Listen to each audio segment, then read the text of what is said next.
Amigos cibernautas que me siguen a través del canal Telerec TV, hoy tendré el gusto de comentarles en el programa Historia Contada la situación que vive Venezuela respecto a las sanciones arbitrarias, sanciones económicas en forma arbitraria que el gobierno de los Estados Unidos, representado en el señor Donald Trump, le viene aplicando al pueblo de Venezuela como una especie de castigo por no atender los lineamientos de su gobierno, de su sistema capitalista, que difiere totalmente sobre el sistema impuesto por la revolución bolivariana y chavista.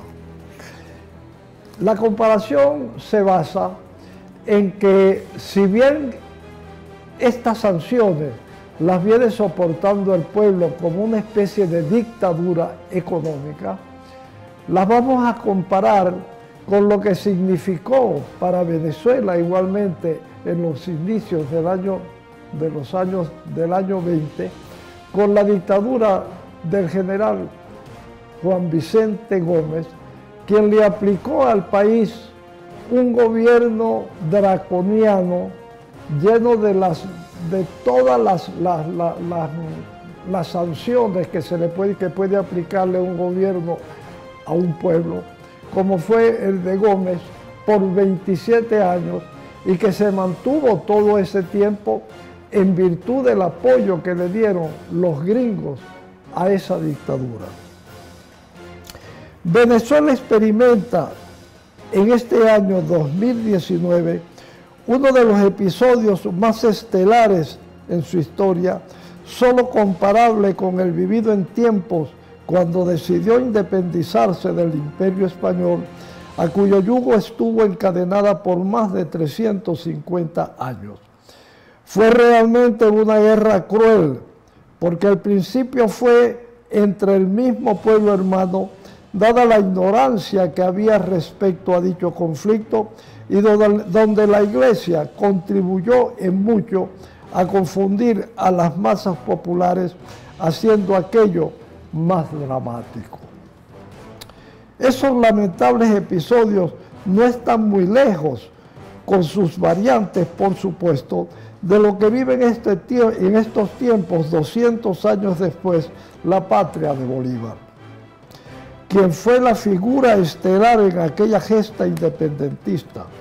Mas, para no hacer muy largo lo que quiero expresar, empezaré con la insólita actitud adoptada por el presidente Donald Trump, quien decidió, desde que asumió la primera magistratura de los Estados Unidos, abrir un frente de guerra económica mediante una serie de sanciones para castigar con medidas en todo lo que abarca su draconiana imaginación al pueblo venezolano. Para ello no existen límites. El objetivo es volver loco a toda la nación y propiciar una guerra civil, una guerra entre hermanos. Luego vendrían ellos a recoger las cenizas de lo que quede. ¿Y por qué debe pensarse así? La historia tiene la respuesta. La clase pudiente, la plutocracia norteamericana, según el historiador Lewis Hang, asumía 200 años atrás que no podían sentir simpatía por los hispanoamericanos porque su educación no estaba a la altura de ellos, pertenecían a escuelas distintas, no hablaban el mismo idioma, eran de religiones distintas y finalmente era una especie de provincia para ellos. Ese pensamiento, esa odiosa actitud de la oligarquía gringa respecto al gentilicio latinoamericano no ha sufrido ninguna modificación a lo largo del tiempo, pero han tenido el cuidado de pasarnos de alguna forma la mano, es decir, algún amorcito, cuando se trata del aprovechamiento de nuestros recursos naturales como es el caso de nuestro petróleo, por ejemplo. Para practicar este nuevo coloniaje, que fue lo que hicieron a través de nuestro hidrocarburo, pusieron en el Palacio de Miraflores a un hombre a quien ya habían estudiado minuciosamente y escogido, por supuesto, para usurpar el mandato del general Cipriano Castro.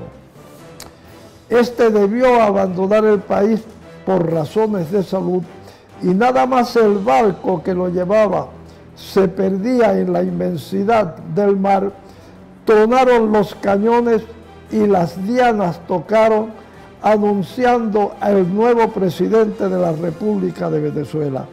Este era el general Juan Vicente Gómez, quien se declaró en 1908 con todos los poderes a su cargo para gobernar a lo largo de 27 años, cuando debió abandonar por muerte natural el 15 de diciembre de 1935. Sus fervientes acólitos ocultaron por 2 días dicho deceso para forzar una identidad histórica con el libertador Simón Bolívar. Ambos habían nacido el 24 de julio y había que llevar la macabra estrategia al 17 de diciembre, fecha del fallecimiento del padre de la patria. Juan Vicente Gómez era el primer hijo del matrimonio formado por Pedro Cornelio Gómez y Hermenegilda Chacón. Era una familia numerosa, 9 en total, entre varones y hembras. El primogénito, según sus biógrafos, se distinguió siempre por su carácter recio y disciplinado, que lo distinguía como un hombre muy organizado.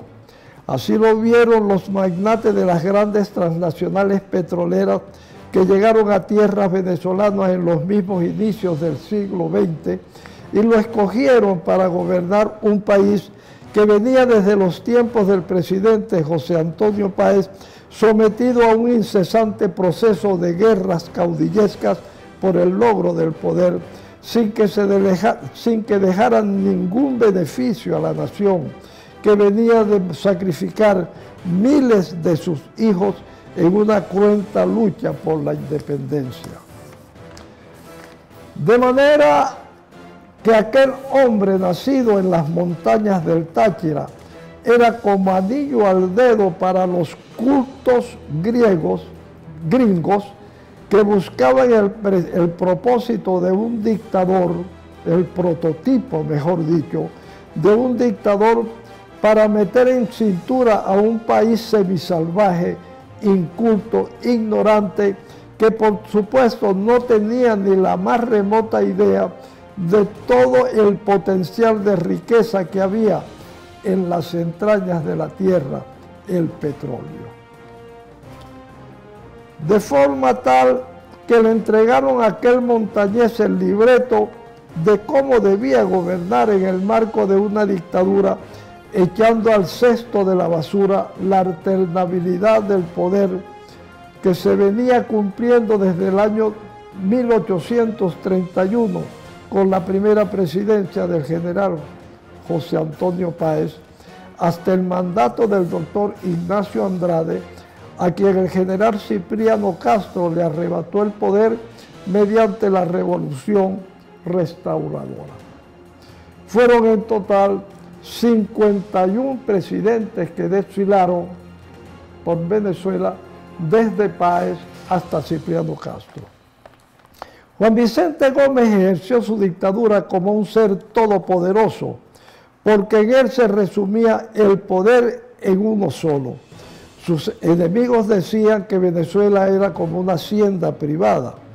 El robo al Tesoro Nacional se hacía según lo que pautara el dictador. La justicia dormía en el lecho del olvido.